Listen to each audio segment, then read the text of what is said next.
This is our data center monitor project. My name is Nadine. I am Jojo. And our project is basically composed of 3 different systems: a temperature detecting system, light detecting system, and a motion/alarm detecting system. Okay, so how this works, we have 3 sensors: motion sensor, light sensor, and a temperature sensor. So these sensors take in inputs from the surrounding environment and puts them into the Arduino Nano. Now the Nano sends this stuff, packages it into a JSON file, and sends it over Wi-Fi through an MQTT broker to the Raspberry Pi. The Raspberry Pi then takes these sensor values and basically determines what command needs to be applied, sends these commands back into a JSON file through the MQTT broker back to the Nano, and then the Nano puts these on the output, executes the commands on the output.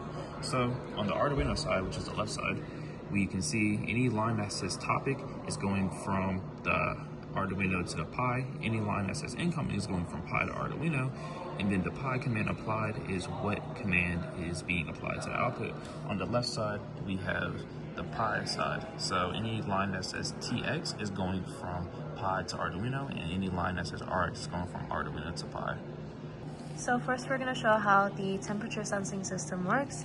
Basically, once the temperature is greater than or equal to 80, the fan will go on, as well as the alarm, and the LED will turn red, indicating that the temperature exceeded the normal range. So the values are continuously being updated on the OLED screen since it's a real-time updates.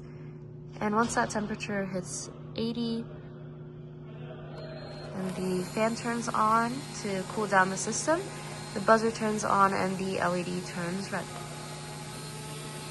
Alright, so now the system cooled back down to hysteresis, and now we're going to demonstrate how our motion detecting system works.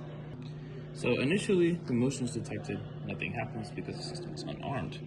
Now, if I come in here and put the password in, actually I think I typed it in wrong.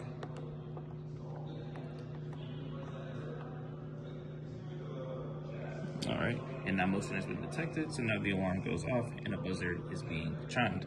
Now the user has 30 seconds to put in this password to disarm it, and it turns green. Now, say that the incorrect password is entered 3 times, or 30 seconds have elapsed.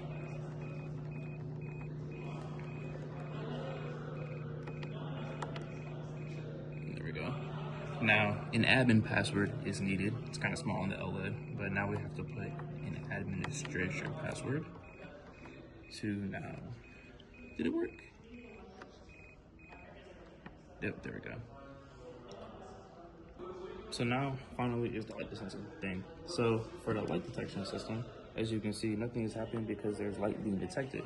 However, when I turn this light bulb off, it's going to treat it as a power failure.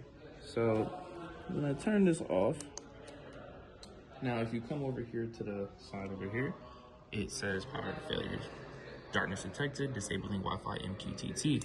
And as you see over here, Arduino may be offline. This is because usually when a power failure happens, Wi-Fi also gets disconnected. So now the LED is turning white because it's basically giving light throughout the room, and on the board, it now no longer says the Pi is commanding it. It says it is using local logic as a safety fallback.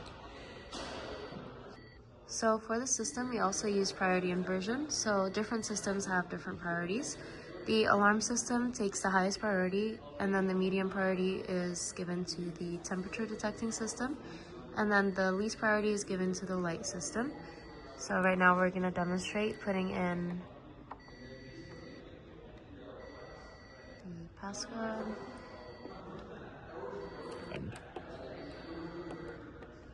So we're going to arm the alarm system.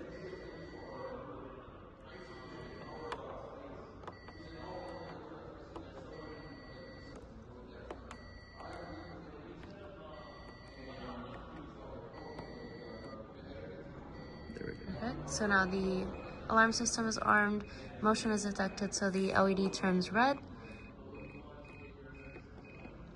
So that takes precedence over the light detecting system. As soon as that task is completed, then it goes back to the light detecting system and the LED turns white again. And then when the light turns back on, indicating that power has been restored, or if you come over here, it will again begin to try reconnecting to the Wi-Fi. And now it is connected to the Wi-Fi again, and things are sending and receiving between the boards as usual. All right, thank you for listening.